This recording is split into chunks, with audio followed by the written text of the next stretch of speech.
શહેરના મિલિટરી સોસાયટીના નાકા પાસે ડિવાઈડર સાથે કારનો અકસ્માત સર્જાતા કારમાં સવાર યુવાનનું મોત જ્યારે અન્ય એકને ગંભીર ઈજા પહોંચી।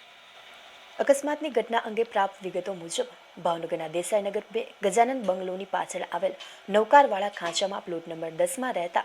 મેહુલભાઈ હિંમતભાઈ ચૌહાણે બોરતળાવ પોલીસ મથકમાં એવા મતલબની ફરિયાદ નોંધાવી હતી કે તેમના ભત્રીજા વિનીતભાઈ ચૌહાણ ઉંમર વર્ષ 21 અને જયપાલભાઈ ચૌહાણ ઉંમર વર્ષ 23 ગઈકાલે રાત્રિના સમયે વર્તેજ તરફ જમવા માટે ગયા હતા અને મોડી રાત્રિના 1 વાગ્યા આસપાસ જમીને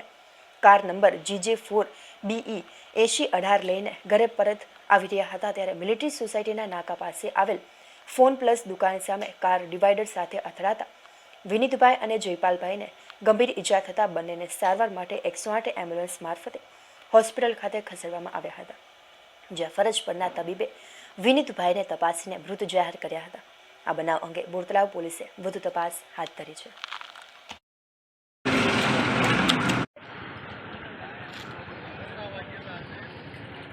બૂટ હતા ને એકના ચપ્પલ હતા।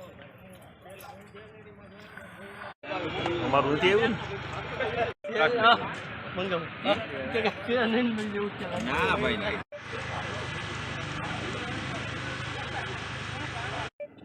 બોલો ગાડીમાંથી કાઢ્યો એક નથી